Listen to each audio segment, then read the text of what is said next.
So hello friends, welcome back to our channel. So friends, ये video आप लोगों के लिए काफ़ी ज़्यादा इम्पॉर्टेंट होने वाला है। जो क्लास 6 और क्लास 9 में बच्चे पढ़ते हैं और 28 जनवरी को उनका एग्ज़ाम है, सैनिक स्कूल का एंट्रेंस एग्ज़ाम होने वाला है। तो बहुत सारे बच्चे मुझे कमेंट कर रहे थे कि मेरा एग्ज़ाम जो है अभी बहुत ही जल्द होने वाला है, 2-3 दिन बचा है और मेरा प्रिपरेशन बिल्कुल नहीं हो पाया है। तो उन बच्चों के लिए ही मैं ये वीडियो अपलोड कर रहा हूँ। आपके लिए ये वीडियो काफ़ी ज़्यादा यूज़फुल हो सकता है। मैं ट्राई करूँगा कि ज़्यादा से ज़्यादा इन्फॉर्मेशन इस वीडियो में दूँ ताकि आपको जो है वो काफ़ी फ़ायदा कर सके। तो मैं इस वीडियो में क्या बताने वाला हूँ, सबसे पहले ये डिस्कस कर लेते हैं। तो मैं ये वीडियो में बताऊँगा कि कैसे जो है आप पेपर को जो है एनालाइज़ करें और कैसे आप OMR शीट भरें कि आपका जो है ज़्यादा से ज़्यादा चांस हो कि जो क्वेश्चन है वो सही हो जाए और आपका मार्क्स जो है वो ऊपर उठे, आपका मार्क्स ज़्यादा है, जितना आना चाहिए था उससे ज़्यादा है, ठीक है, आपका पेपर अच्छा जाए। और अगर आपने प्रिपरेशन नहीं किया है तो आप किस तरीके से एग्ज़ाम हॉल में आपको लिखना है, जो भी कुछ होगा मैं सारा कुछ इस वीडियो में एक्सप्लेन करके आपको बताऊंगा। सो गाइस, वीडियो स्टार्ट करने से पहले चैनल को सब्सक्राइब करके बेल आइकन को ज़रूर प्रेस कर दें ताकि इसी तरह के वीडियोस और यूज़फुल इन्फॉर्मेशन आप तक पहुंचता रहे। और अगर आपको आंसर की का वीडियो चाहिए 28 जनवरी वाला, तो इसलिए भी आप चैनल को सब्सक्राइब जरूर कर दें। आंसर की का वीडियो मैं अपने चैनल पर ज़रूर अपलोड करूँगा। तो सबसे पहला जो मैं टॉपिक अभी बताने वाला हूँ वो है पेपर एनालिसिस का। जब आपको एग्ज़ाम में पेपर दिया जाएगा तो आपको अटेम्प्ट कैसे करना है पेपर को। तो सबसे पहले मैं आपको इसका सिंपल सा हल बता दूंगा। आपको 3 स्टेप्स में, यहाँ पे मैं आप यहाँ देख सकते हैं, मैंने लिख भी रखा है first step, second step and नीचे है हमारा थर्ड स्टेप। आपको 3 स्टेप में जो है पेपर को एनालाइज करना है, यानी कि आपको पेपर को अटेम्प्ट करना है, ठीक है। तो आपको फर्स्ट स्टेप में करना क्या है, आप पेपर जो है जो भी बच्चे बनाते हैं, आंसर्स लिखते हैं, वो उनका अटेम्प्ट करने का तरीका ही गलत होता है, ठीक है। तो उससे आपको सुधारना है। आपको 3 स्टेप में पेपर को अटेम्प्ट करना है। सबसे पहला स्टेप, आपको जैसे पेपर मिला तो सबसे पहला स्टेप में आपको क्या करना है कि आपको जल्दी से जो है आपको पेपर ऑलमोस्ट इसके लिए फर्स्ट स्टेप में जो है वो 15 से 20 मिनट का आपको टाइम देना है, ठीक है, 15 से 20 मिनट।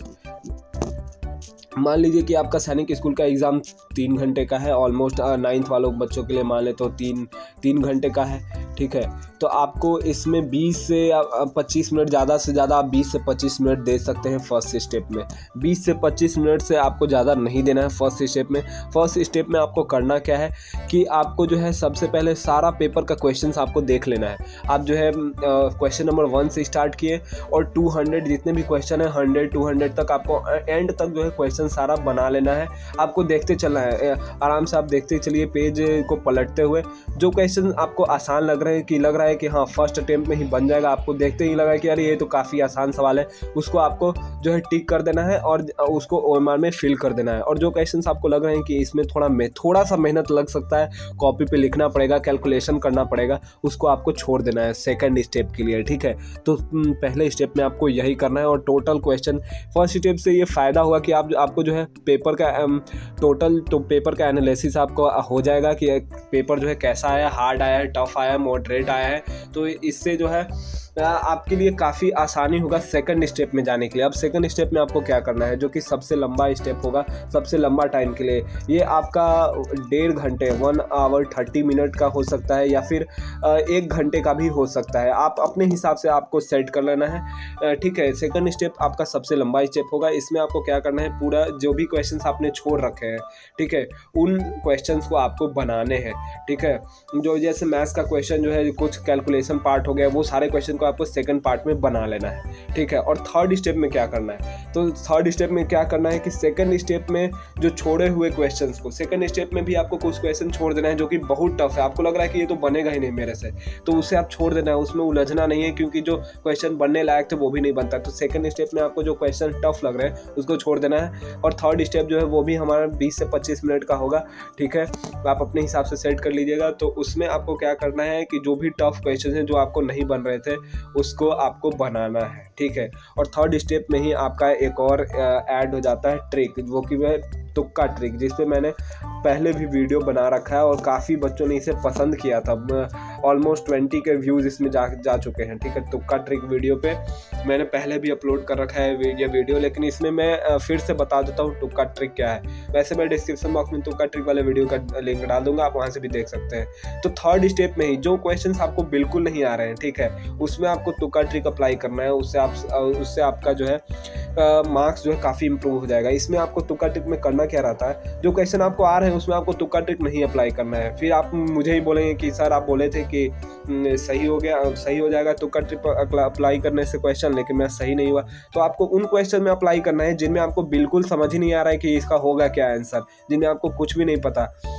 शायद सही ही हो जाए। तुक्का ट्रिक से ये भी मैं नहीं बोल रहा कि सारा क्वेश्चन 100% सही होगा, लेकिन प्रोबेबिलिटी ऐसा हो जाता है कि जो है क्वेश्चन सही ही हो जाते हैं इसके आंसर, ठीक है।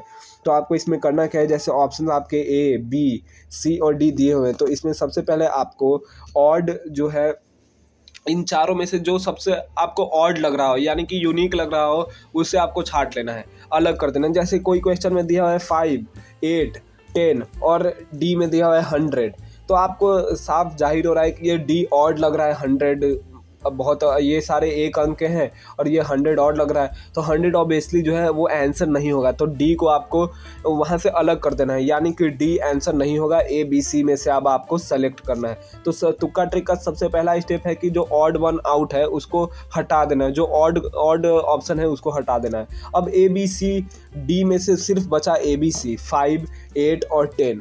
5, 8 और 10 में से आपको अब सेलेक्ट करना है कि कौन सा जो है वो सही है, ठीक है। तो सबसे पहला आपको ऑड वन आउट को हटा देना। अब ऑड वन आउट को हटा देने के बाद तो ए है, बी है और सी है, इन तीनों में से आपको सेलेक्ट करना रहता है कि कौन सा सही है कौन सा गलत है। अब ए, बी, सी में से ये तो आप ये बात की चीज़ है कि आपको कैसे सेलेक्ट करना है, वो मैं बात का बताऊंगा। और अगर कोई ऑप्शन में ए, बी, सी, डी है दिया हुआ है, उसमें से किसी ऑप्शन में नन ऑफ द एबव है, ठीक है, नन ऑफ द एबव या ऑल ऑफ द एबव, ये इस टाइप का कुछ ऑप्शन दिए हुए हैं, तो ज़्यादा प्रोबेबिलिटी है कि आंसर जो है वही होता है। अगर आपको कुछ नहीं समझ में आ रहा है कि इसका आंसर क्या होगा और उस ऑप्शन में none of the above, all of the above दिया हुआ है, तो आप जो है उसमें टिक कर दीजिएगा, तो उसका आंसर ऐसा प्रोबेबिलिटी कि ज़्यादा सही हो जाएगा, तो वही आंसर सही हो सकता है। तो ऑड वन आउट आप कर सकते हैं, और अगर नन ऑफ द एबव आपका आंसर ऑप्शन में दिया हुआ है तो आप उसे भी टिक कर सकते हैं। अब जैसे कि मैंने बताया कि ऑड वन आउट कर देना है, यानी कि ए, बी, सी, डी में से मान लीजिए डी ऑड है, आपको ऑड लग रहा है कि अरे ये तो कुछ अलग ही टाइप का ऑप्शन दिया हुआ है, ये नहीं, तो इसे आपको हटा देना है, इसको साइड कर देना है। अब ए, बी और सी, ए, बी, सी में से ज़्यादातर जो ऑप्शंस आपको देखे जाएंगे एग्ज़ाम में वो बी और ए ही होते हैं, ठीक है, बी और ए। जो एग्जामिनर है वो ज़्यादातर ए और बी को जो है आंसर सेट करते हैं। अब ए और बी में से आपको तुक्का लगा देना है किसी में, ज़्यादातर में, ठीक है। तो ए और बी में से आपको तुक्का लगा देना है। सबसे पहले आपको ऑड वन आउट सेलेक्ट करना है, कौन सा ऑप्शन ऑड लग रहा है। आप वो भी नहीं सेलेक्ट कर पा रहे हैं तब आपको जो है कोई भी तुक्का लगा देना है। लेकिन अगर आप ऑड वन आउट सेलेक्ट कर पा रहे हैं तो आपको जो है फिर 2 ऑप्शन काट करके वैसे हटाना है। तो 3 ऑप्शन बच गए, 3 में से आपको सेलेक्ट करना है।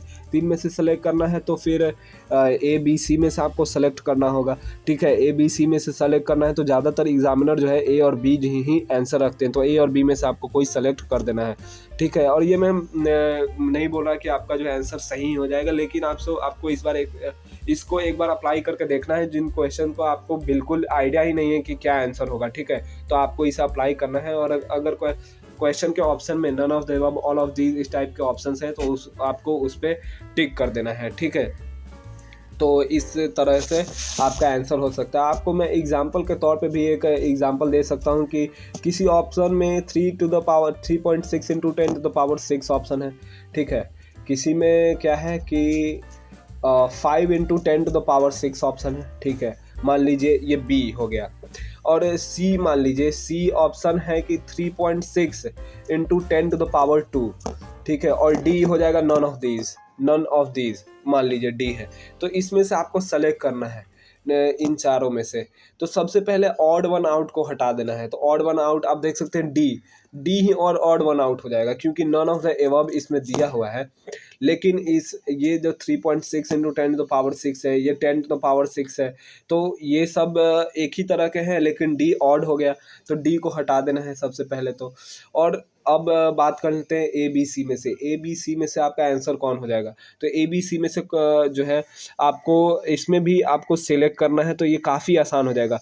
आपको देखना है नंबर ऑफ फ्रीक्वेंसी किसका सबसे ज़्यादा है। तो 3.6 कितने बार आया है? 3.6 एक बार आया है, और सी में भी 3.6 आया है, ये आप देख सकते हैं। ठीक है, और 10⁻6 कितने बार आया है? ये 2 बार आया है। तो यानी कि 3.6 इंटू 10⁻6 आंसर हो जाएगा ऑप्शन नंबर ए। 5 एक ही बार आया है, ठीक है, लेकिन 3.6 2 बार आया है और 10⁻6 2 बार आया है, तो ऑप्शन जो है ए नंबर हो जाएगा। इस तरीके से आपको सेलेक्ट करना है ऑप्शंस को, ठीक है। तो इस तरीके से अगर आप क्वेश्चन अटेम्प्ट करेंगे 3 स्टेप में, सबसे पहले तो आपको अटेम्प्ट करना है और तुक्का ट्रिक को अप्लाई करना है, तो आपका जो मार्क्स जो है वो काफ़ी ज़्यादा बढ़ जाएगा। तो गाइज़ अगर आपको वीडियो पसंद आए तो लाइक ज़रूर करें, और मिलते हैं नेक्स्ट वीडियो में। तब तक के लिए चैनल पे बने रहें और सब्सक्राइब करके बेल आइकन को ज़रूर प्रेस कर दें। और कोई भी डाउट हो तो आप ऑप्शन में कमेंट में जो है पूछ सकते हैं, मैं उसका रिप्लाई दे दूँगा, और न्यू वीडियो हमारा जल्द आएगा।